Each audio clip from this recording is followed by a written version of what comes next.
Student हम लोग account में chapter 4 admission of a partner right, और उसका आज 4th क्लास है। इसके पहले वाला जो वीडियो है वो पार्ट 3B है राइट, जिसमें हमने ट्रीटमेंट ऑफ गुडविल देख लिया था, है ना।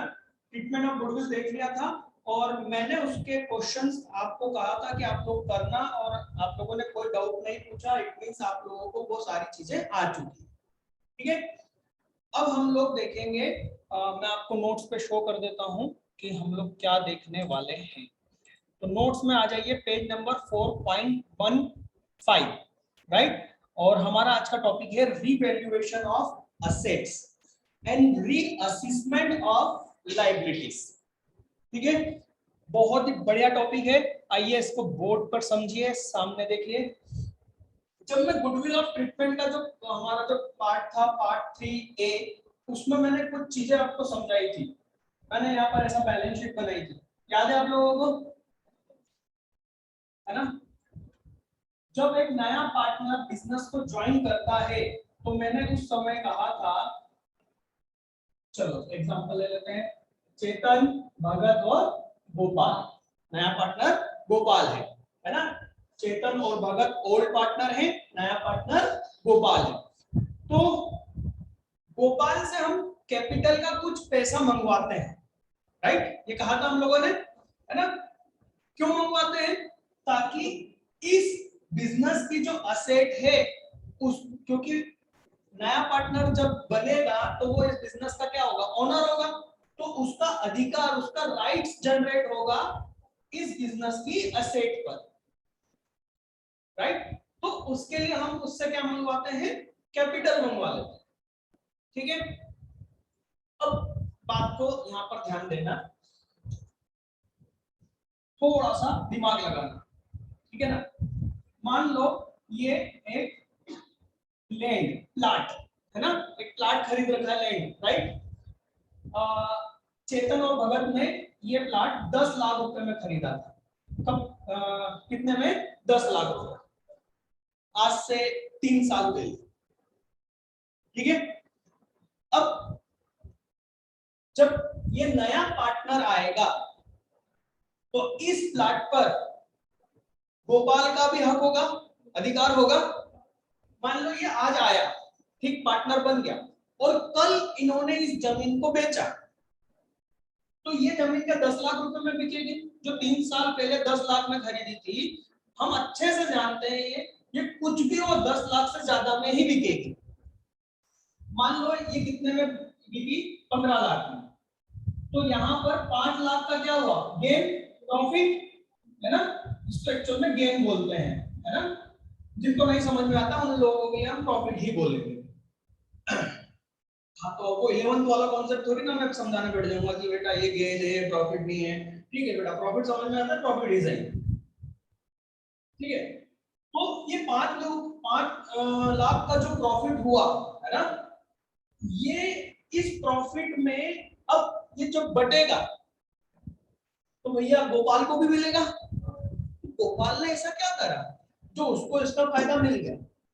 कुछ करा क्या? नहीं ना। ये दोनों दूर से गोपाल को देख के जलेंगे नहीं, अब खून करने की इच्छा नहीं होगी कि बोले इसको मार देते हैं और इसका हिस्सापन रख लेते हैं। इसने ऐसा क्या करा जो इसको फायदा मिले? भाई 3 साल पहले इन लोगों ने डिसीजन लिया था, है ना। इन लोगों ने पैसा बचा के ये एसेट ली थी, डिसीजन लिया। 3 साल का सब्र किसने करा? इन दोनों ने करा।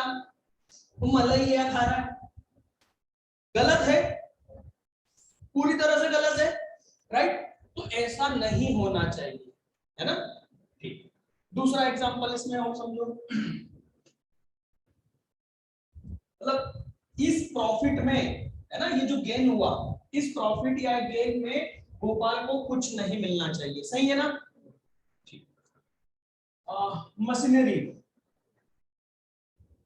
मशीनरी मान लो कोई 10 लाख की मशीन इन्होंने खरीदी थी आज से 5 साल पहले, ठीक। सॉरी, उस पर डेप्रिसिएशन भी लगता हुआ आया है ना। डेप्रिसिएशन क्या होता है सर? बेटा 11th में नहीं पढ़ा है तो चिंता मत करो, जाने दो। हाँ तो 11th में पढ़ा तो बेटा कुछ नहीं कर सकता, 11th में पढ़ा होगा डेप्रिसिएशन। तो एक मशीन खरीदी थी हमने, वो डेप्रिशिएट होते हुए आ रही है और अभी कितने की दिख रही है, 10 लाख रुपए। ठीक, अब गोपाल पार्टनर बन चुका है ना। अगले दिन ये मशीन पूरी तरह से डैमेज हो गई, बंद हो गई, है ना। अब ये मशीन को बेचने गए तो कबाड़ का ही वैल्यू मिला, स्क्रैप जिसको बोलते हैं, राइट। कितने, 3 लाख रुपए ही मिले। अभी बैलेंस शीट में कितने की दिख रही है, और मार्केट में अभी इस कबाड़ को बेचने गए तो कितने, 3 लाख रुपए, मतलब 7 लाख रुपए का लॉस आया ना। तो ये बेचारा ये महसूस नहीं करेगा कि मुझे ठगी है तुम दोनों ने, है ना। ये नहीं मन्नत मांगेगा इनके मरने की कि हे भगवान, हे माता जी, इन लोगों ने धोखा दिया मेरे को, क्योंकि अब इस 7 लाख में इसको भी लॉस उठाना पड़ेगा प्रॉफिट शेयरिंग रेशियो में। समझ में आ रही है ना बात। तो गलत दोनों तरफ है। यदि कोई एसेट का वैल्यू बढ़ जाता है या डिक्रीज हो जाता है, दोनों ही तरफ किसी न किसी के साथ में गलत होगा, है ना। अब पार्टनर बेवकूफ बनाने के लिए तो नहीं बना रहे ना, है ना।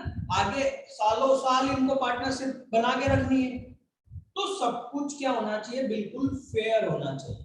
रफ कॉपी में काम नहीं होना है, क्या होना चाहिए, फेयर कॉपी में होना चाहिए, सब कुछ सही होना चाहिए। इसके आने तक हर असेट को इनको क्या करना चाहिए, रीवैल्यूड करना चाहिए। क्या करना चाहिए, वैल्यू, रीवैल्यू, है ना।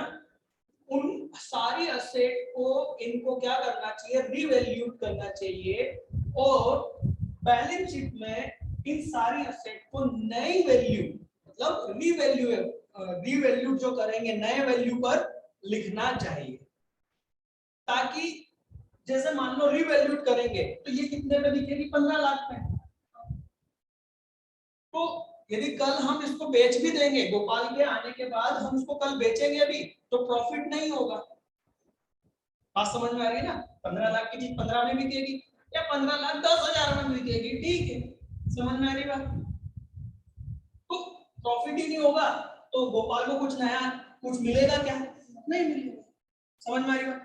और आज क्योंकि जब ये गोपाल आ रहा है उसके पहले ही ये जो 5 लाख का इंक्रीज हुआ है, वैल्यूएशन कर रहे हैं हम, तो ये 5 लाख का प्रॉफिट है किसका, ओल्ड पार्टनर का। तो भैया इन लोगों को इनका प्रॉफिट भी दे दो, मतलब कुछ ऐसा करो साहब कि इस एसेट की वैल्यू बढ़ जाए, और जो वैल्यू बढ़ी, एसेट की वैल्यू बढ़ी मतलब प्रॉफिट हुआ, राइट। तो वो प्रॉफिट, वो गेन ओल्ड पार्टनर को मिल जाए। बात समझ में आ रही है, कुछ ऐसा करो।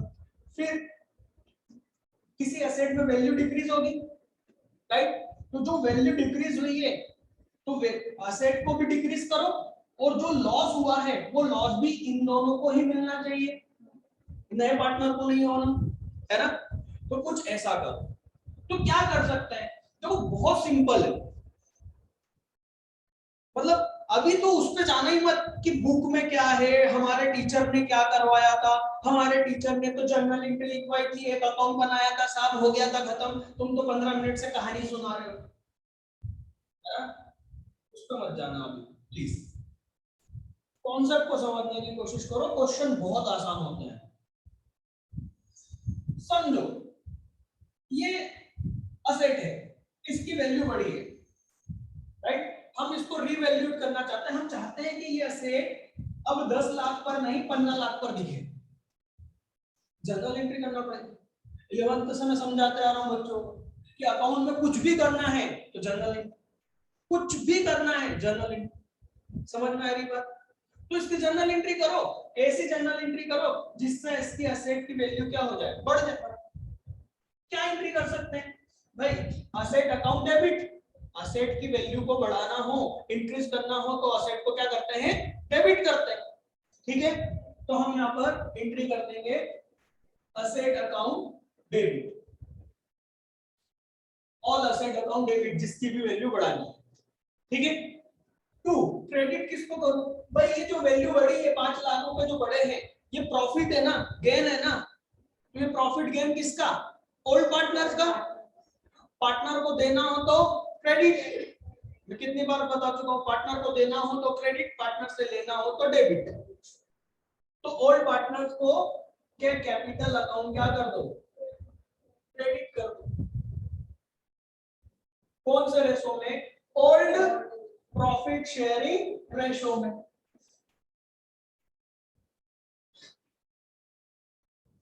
बहुत सिंपल है ना सर, हमको तो टीचर ने वो रिवैल्यूएशन अकाउंट बनाना सिखाया, दिमाग से निकाल पहले वो जितना भी बच रहा है, मैं क्लियर बोल रहा हूं, इसको समझ बहुत आसान हो गया।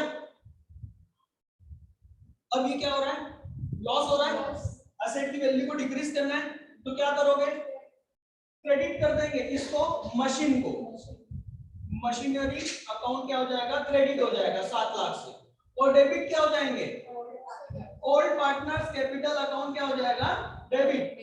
क्यों, क्योंकि लॉस हम दे रहे हैं ना, लॉस देंगे तो डेबिट।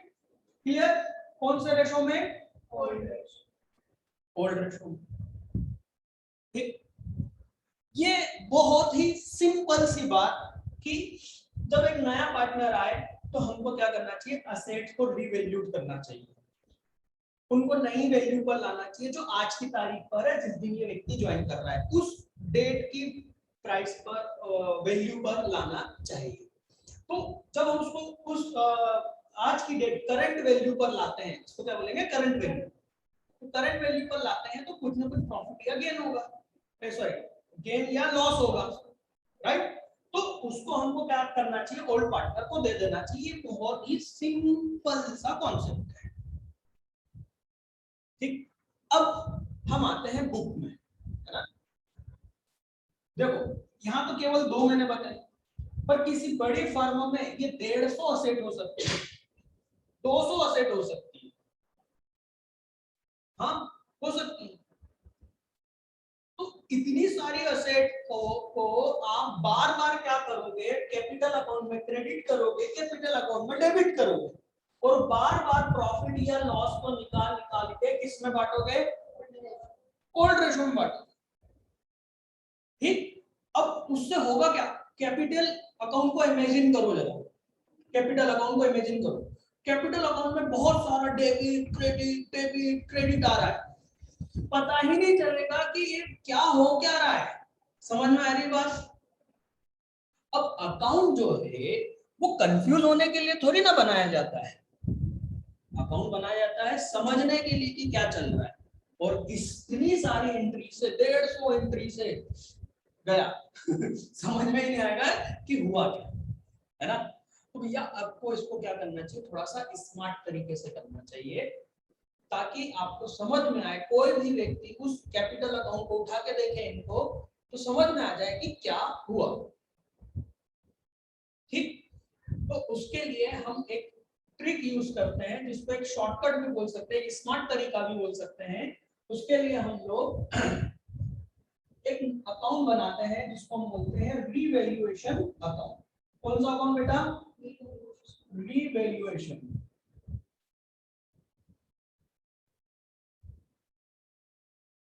रीवैल्यूएशन अकाउंट, है ना। हिंदी में इसको पुनर्मूल्यांकन अकाउंट बोलते हैं, ठीक है। हम क्या करेंगे, जितना भी असेट में ये कम ज्यादा हो रहा है ना, वो इस अकाउंट की हेल्प से करेंगे,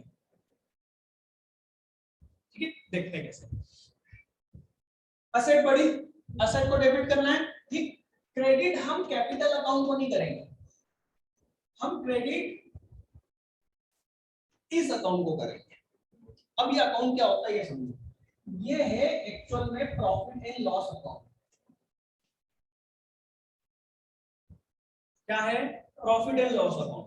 हम असेट में जो भी प्रॉफिट होगा, जो भी लॉस होगा, कहां भेज देंगे, इस अकाउंट में भेज देंगे। तो सर इसको हमने प्रॉफिट एंड लॉस अकाउंट क्यों नहीं लिखा, रिवैल्यूएशन अकाउंट क्यों लिख रहे, कंफ्यूजन क्यों कर रहे हैं। भाई normal profit and loss account business का होता है, जो बिजनेस के नॉर्मल कोर्स मतलब नॉर्मल व्यवहार, जो उसका बिजनेस है, ट्रेडिंग करने से प्रॉफिट एंड लॉस को शो करता है। ये नॉर्मल कोर्स थोड़ी ना, ये नॉर्मल एक्टिविटी थोड़ी ना हो रही है ना, बात समझ में आ रही है। और ये अपने आप में देखो ना कितना सही प्रेजेंट कर रहा है, रीवैल्यूएशन। अरे आज से 10 साल बाद में आप अपने बुक्स में यदि इस अकाउंट को उठा के देखोगे तो आपको समझ में आ जाएगा कि यार ये उस समय की बात है जब गोपाल ने ज्वाइन करा था तो हमने रीवैल्यूएशन करा था, बस और कुछ नहीं। ठीक है, क्लियर। तो ये क्या है, प्रॉफिट एंड लॉस। ठीक है, अब खुद सोचो, असेट की वैल्यू बढ़ी, डेबिट करा, तो रीवैल्यूएशन को क्या करेंगे, क्रेडिट करेंगे। क्यों? क्योंकि प्रॉफिट क्या है, क्रेडिट होता है ना, क्लियर। तो ये यहाँ पर हम क्या कर देंगे, रीवैल्यूएशन अकाउंट 5 लाख। ठीक है, इसकी पोस्टिंग करोगे तो क्या होगा, इसकी अकाउंट में पोस्टिंग करोगे तो क्या होगा, असेट की वैल्यू बढ़ जाएगी, बैलेंस शीट में अब ये फिगर कितना हो जाएगा, 15 लाख। और दूसरा इसका यहां पर बाय कितना हो जाएगा, 5 लाख। बात समझ में आई। फिर इसके बाद में देखो ये क्या हुआ, प्रॉफिट किधर आ रहा है, क्रेडिट साइड। पी&एल में भी प्रॉफिट किधर आता है, क्रेडिट साइड, राइट। अब यहां पर क्या करेंगे, मशीनरी क्रेडिट कम करना है 7 लाख से, और डेबिट रीवैल्यूएशन। ठीक है, 7 लाख। इसकी पोस्टिंग करेंगे तो मशीन की वैल्यू अब कितनी दिखेगी, 3 लाख, राइट। और रीवैल्यूएशन डेबिट हो जाएगा मशीनरी के नाम से 7 लाख। समझ में आ रही बात। ये लॉस इधर आ गए और प्रॉफिट इधर आ गए। ठीक है, ऐसे जितनी भी असेट में प्रॉफिट होगा वो इधर आता जाएगा, लॉस होगा वो डेबिट में आता जाएगा। फाइनली आखिरी में टोटल करके देख लेना, फाइनल प्रॉफिट एंड लॉस निकल आएगा रिवैल्यूएशन में। जैसे अभी हम यहां पर करके देखेंगे तो क्या होगा भाई, 2 लाख का लॉस होगा क्योंकि 7 लाख ज्यादा है डेबिट के, है ना।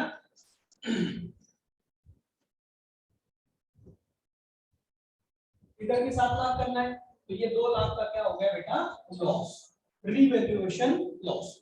अब इस रीवैल्यूएशन लॉस को हम कहां ट्रांसफर करें, किसको दे, ओल्ड पार्टनर को। सिंपल है ना। फाइनल अमाउंट हम ट्रांसफर करेंगे उनके कैपिटल अकाउंट में। एंट्री क्या होगी, खुद सोचो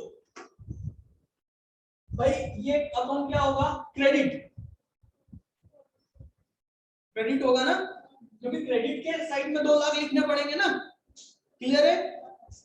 या सिंपल सी बात, लॉस है ये, तो लॉस है तो पार्टनर का कैपिटल अकाउंट डेबिट। ठीक है, तो हम लिखेंगे सीज कैपिटल अकाउंट और सीज कैपिटल अकाउंट। ठीक है, ये डेबिट करेंगे और क्रेडिट कर देंगे रीवैल्यूएशन अकाउंट, ओल्ड रेशियो। ये 2 लाख रुपए को हम लाएंगे ओल्ड रेशियो में कर देंगे। क्लियर है, बहुत सिंपल था। कुछ है इसमें डाउट, एक बार हल्के से फास्ट है ना, 30 सेकंड में।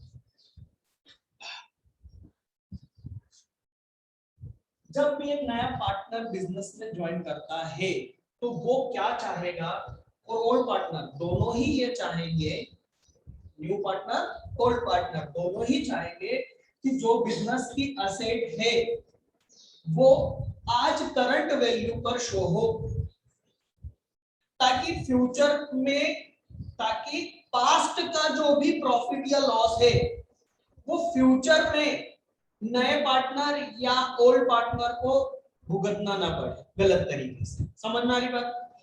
तो वो असेट को आज की करंट वैल्यू पर लेके आएंगे, जिसके लिए सिंपल सा हम जर्नल एंट्री करेंगे, असेट जितनी भी बढ़ रही है डेबिट होगा, रिवैल्यूएशन क्रेडिट होगा। ठीक, क्लियर है। सेकंड बोर्ड को थोड़ा सा और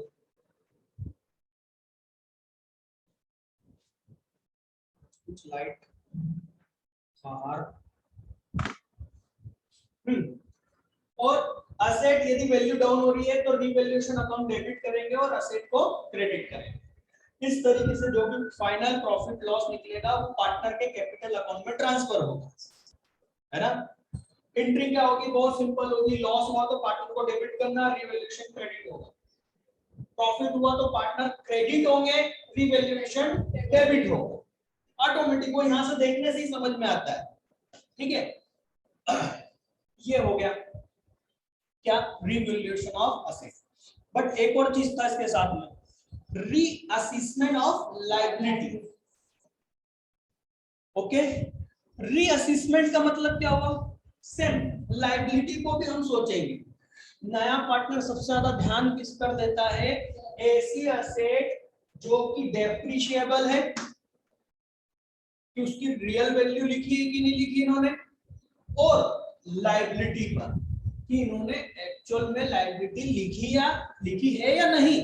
क्योंकि यदि पार्टनर बन गया और अचानक से एक नया लायबिलिटी उठ के आ जाए कि 2 साल से ये मेरा पेमेंट नहीं कर रहे हैं, तो उसको तो हार्ट अटैक आ जाएगा, बोले इन्होंने ना जाने क्या क्या छुपा के रखा हुआ है। समझ में आ रही बात।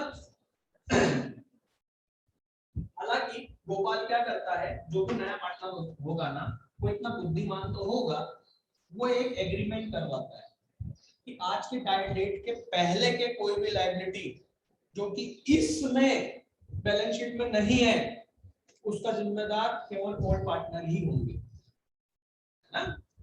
पार्टनर बन रहा है, पैसा कमाना चाहता है, बुद्धि तो रखनी पड़ेगी, है ना, नहीं तो ये भी दिख जाएगा। पैसा कमाने वाला बेटा बुद्धि रखता है, हमेशा याद रखना। एक मार्केट में एक आपको बहुत नॉर्मल सी बात बता रहा हूँ, हर एक व्यक्ति अपने आप को बहुत चतुर समझता है, और चलो आप हो चतुर, आप हो टैलेंटेड, आप में बुद्धि है, पर वो दूसरी गलती करता है, मालूम है क्या, सामने वाले को मूर्ख समझता है। मत करो ये गलती, है ना।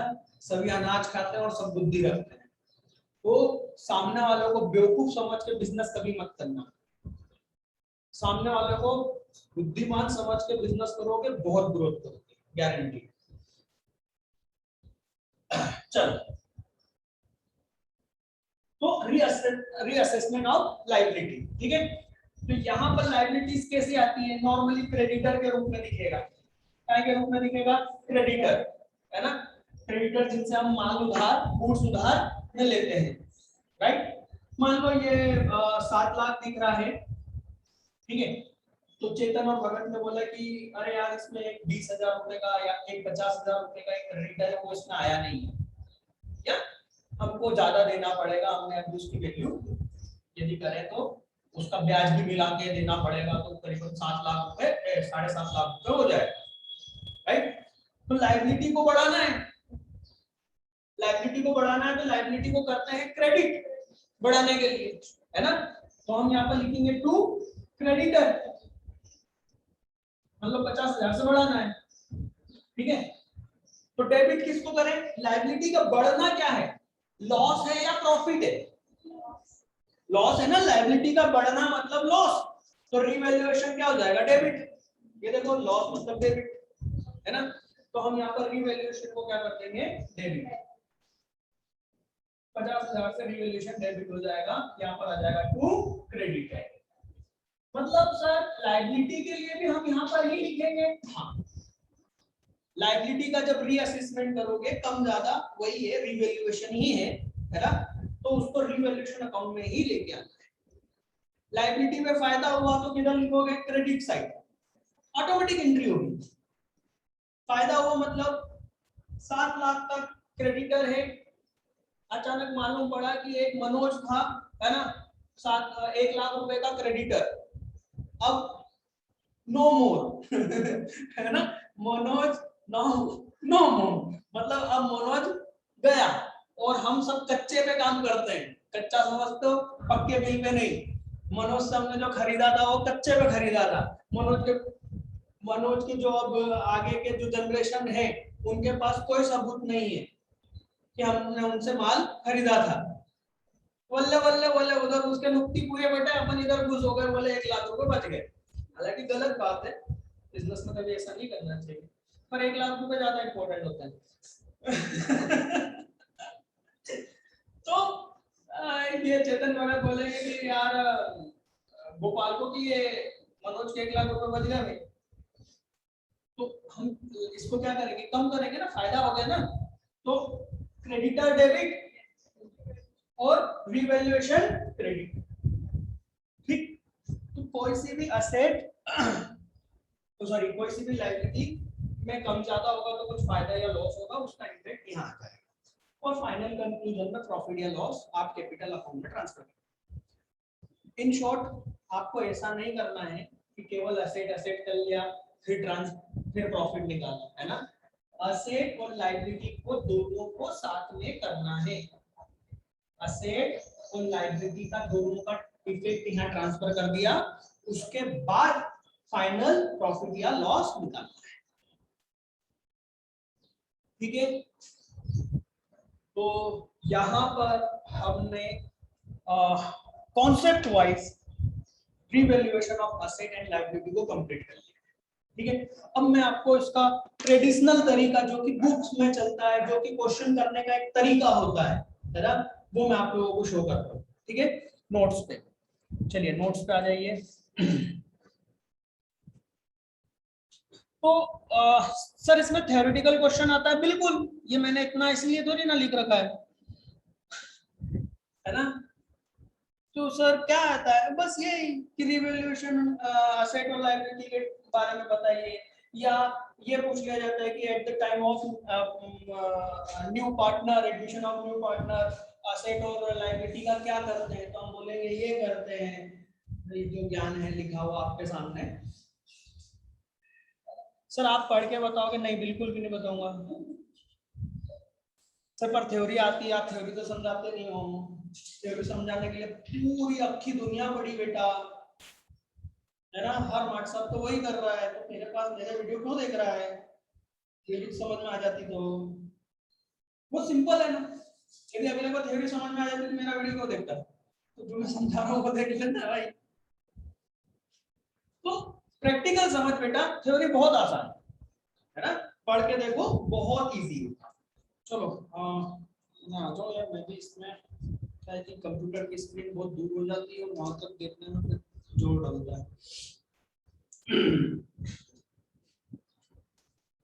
तो ये थ्योरी लिख लोगे, फिर ये देखो आ रहा है नीचे, main reason for preparing revaluation account,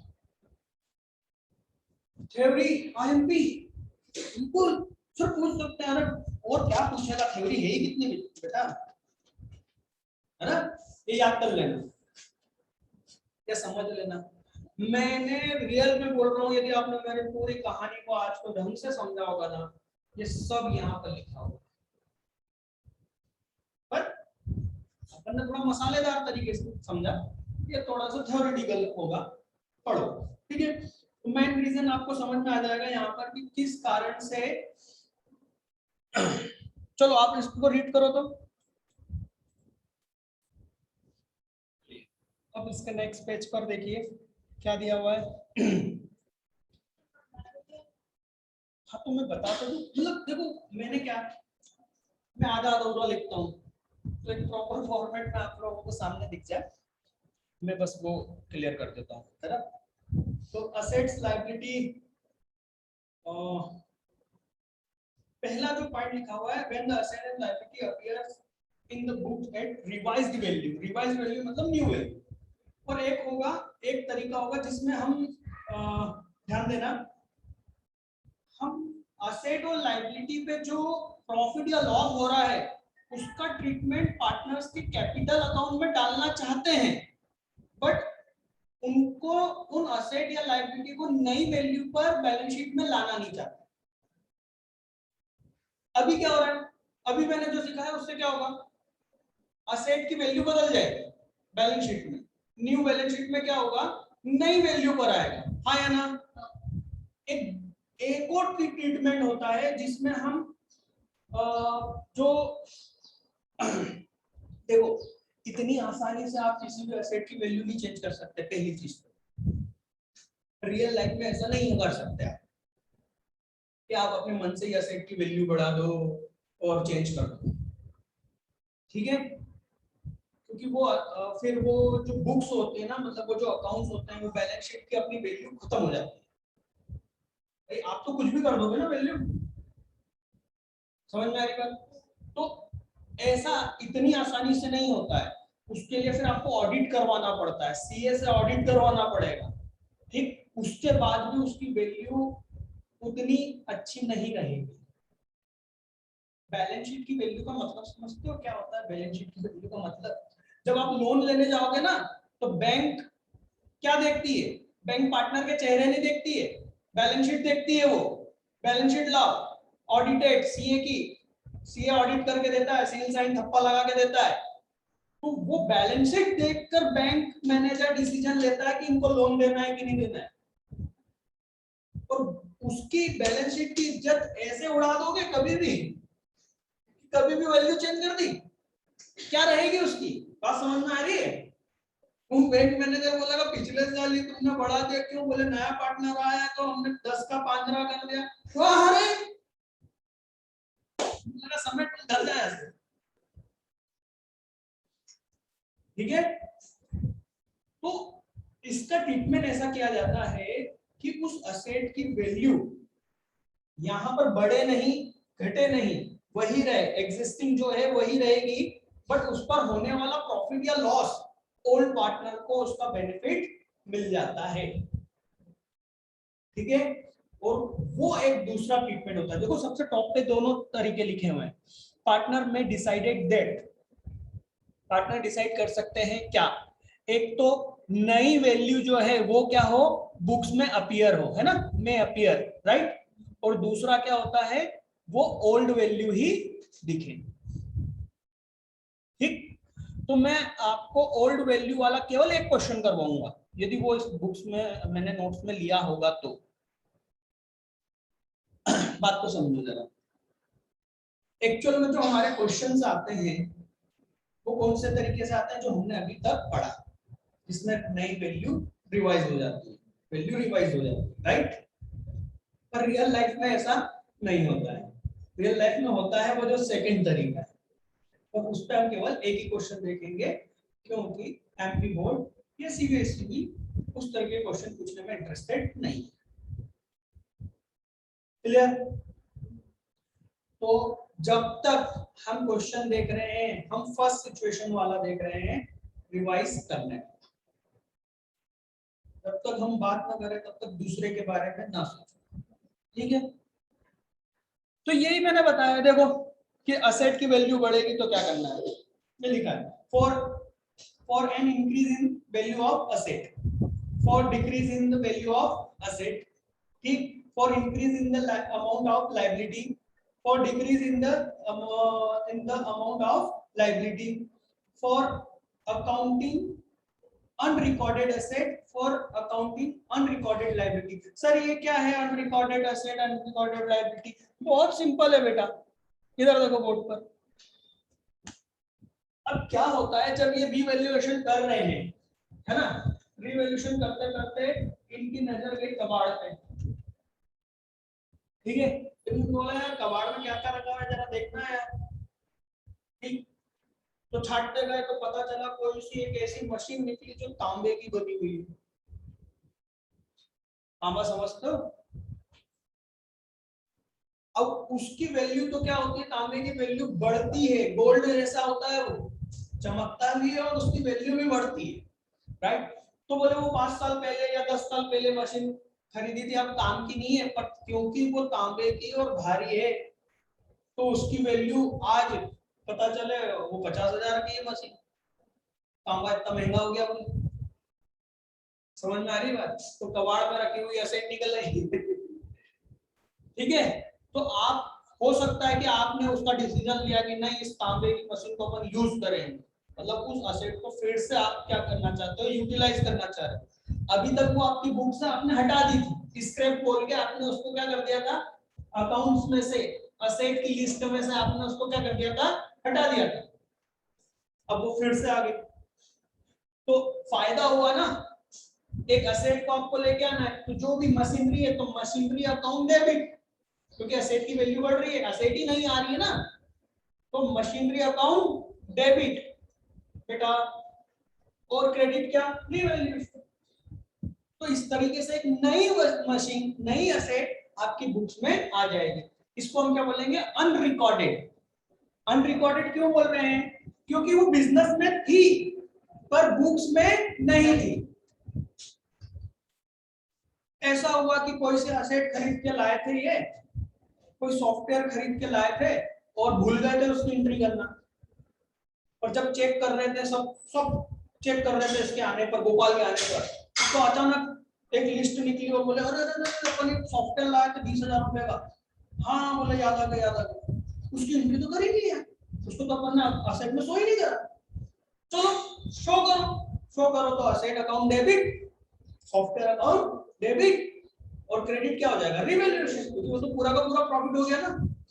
याद रखना एक बात अनरिकॉर्डेड असेट के बारे में, कितने की खरीदी थी उससे कोई मतलब नहीं, कितना डेप्रिसिएशन लग गया कोई मतलब नहीं, अभी आज उसकी करंट कितनी वैल्यू कर रहे हैं, वो बोल रहे हैं मार्केट वैल्यू, या हमने इसको एक्सेप्ट करा इतने में। कैसे, सुनो, 10,000 रुपए की मशीन है, इस पर 3,000 रुपए का डेप्रिसिएशन लग चुका था, बट मार्केट वैल्यू इसकी 20,000 है और हम इसको एक्सेप्ट कर रहे हैं 18,000 में।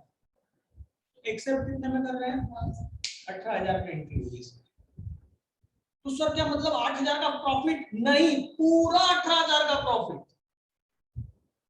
पूरा 18,000 से ही तो नई एसेट आ रही है ना।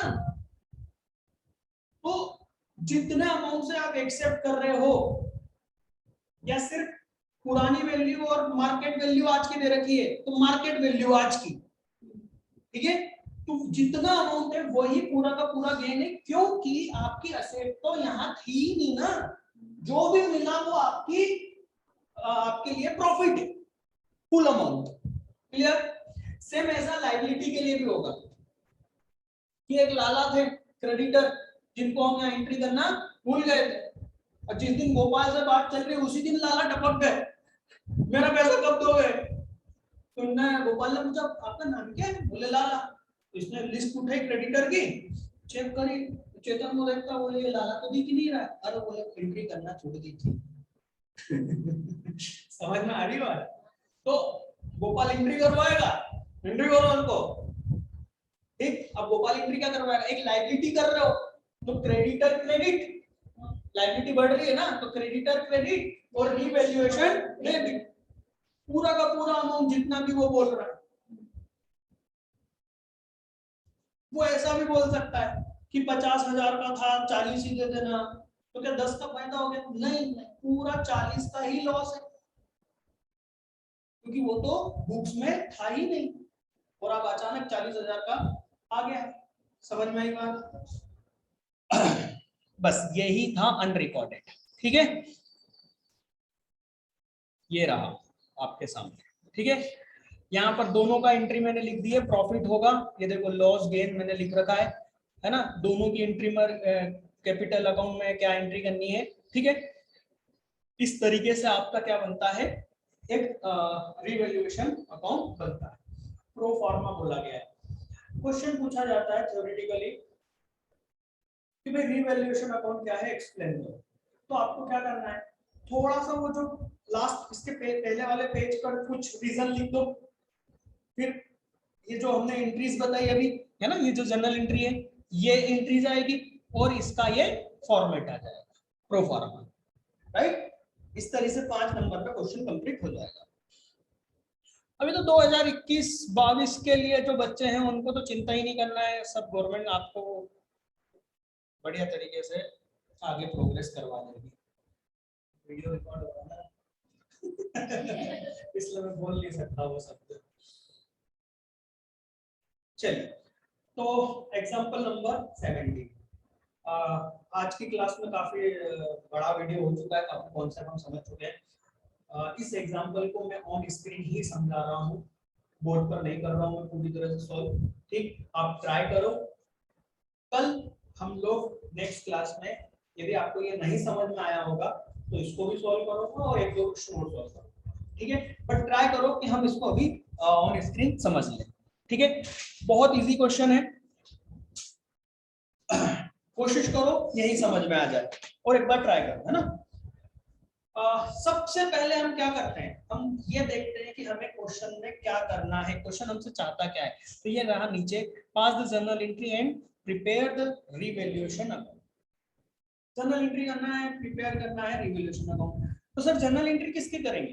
भाई बैलेंस शीट में कुछ भी दिया हुआ है उसकी जर्नल एंट्री आप नहीं कर सकते, आप हमेशा एडजस्टमेंट की एंट्री करते हो, याद रखना। तो यहाँ पर चेतन और भगत है, ठीक है। 31 मार्च 2020 की इनकी बैलेंस शीट दी हुई है। सीधे हम देखेंगे कि इन्होंने क्या एग्रीड किया। इन्होंने गोपाल को एडमिट किया, नया पार्टनर बनाया फॉलोइंग टर्म्स। पहला, machinery is to be decreased by 8000। अब बाय और टू का खेल चलता है, बाय वर्ड लिखा हुआ है ना, बाय 8000 और टू 8000, इस दोनों में डिफरेंस होता है, ठीक है। अब समझो, मशीनरी को देखो बैलेंस शीट में कितने की दिख रही है, 80,000 की, 80,000, राइट। और यहाँ पर उसने क्या बोला है, बाय 8,000। मशीन की वैल्यू को डिक्रीज करो 8,000 से। बाय का मतलब क्या हुआ, 8,000 से, मतलब या 8,000 के द्वारा हिंदी में है ना। मतलब टोटल वैल्यू कितनी डिक्रीज करनी है, 8,000 की एंट्री करनी है। यदि यहां पर यह लिखा होता डिक्रीज टू 8,000, तब इसका मतलब होता कि 80,000 से उसको कहां पर लाना है, 8,000 पर लाना है। मतलब 72,000 का डिक्रीज, ठीक। तो बाय और टू में ध्यान रखना है ना, अभी और प्रैक्टिस भी कर लेंगे अपन। तो एंट्री क्या होगी, ये रही एंट्री। मशीनरी अकाउंट को क्रेडिट करेंगे, ठीक है, और रिवैल्यूएशन डेबिट होगा। मैंने यहाँ पर रिवैल्यूएशन का अमाउंट डबल कर लेना है ना बेट, मतलब ये 8,000 और 5,000 को ऐड कर लेना। चलो अभी देखते हैं, है ना।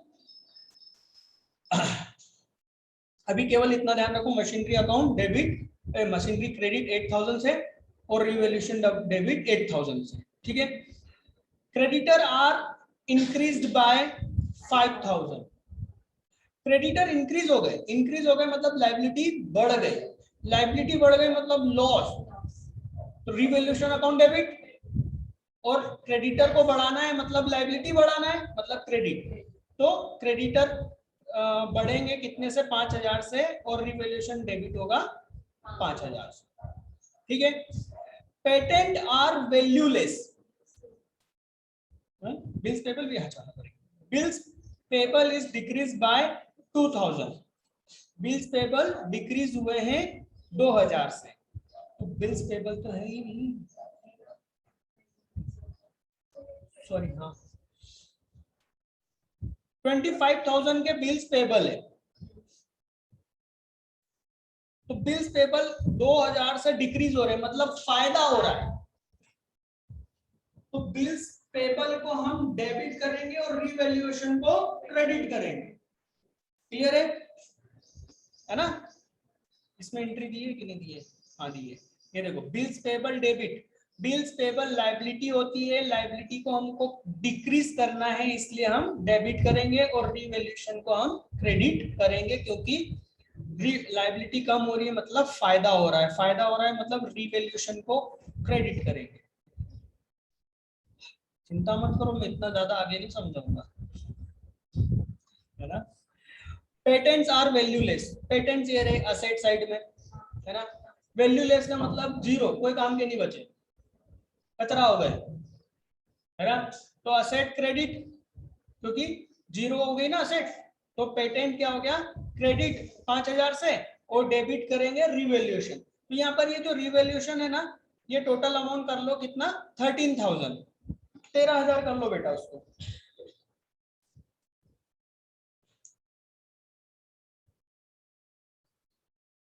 मैं भी नोट्स में करेक्ट कर रहा हूँ, ठीक है, समझ में ही बात। आप सेम इसकी पोस्टिंग करोगे, प्रॉफिट या लॉस जो भी होगा निकल आएगा और उसका एक जर्नल एंट्री हो जाएगी। ओल्ड रेशो में बांट देना, ओल्ड रेशो के बारे में कुछ नहीं कहा है इसलिए वो क्या हो जाएगा, इक्वल। तो सर हमारे लिए होमवर्क क्या है, कुछ नहीं, सिर्फ इतना कि आज की क्लास को फिर से इस वीडियो को आप लोग गो थ्रू कर लेना एक बार, है ना। आज इवनिंग तक ये वीडियो अपलोड हो जाएगा, आपको फिर से इस वीडियो को पूरा देखना है, कॉन्सेप्ट को समझना है, इस क्वेश्चन को सॉल्व करना है, एग्जांपल नंबर 17, बाकी का हम देखेंगे नेक्स्ट क्लास में। ओके, चलिए आज के लिए बेटा इतना ही।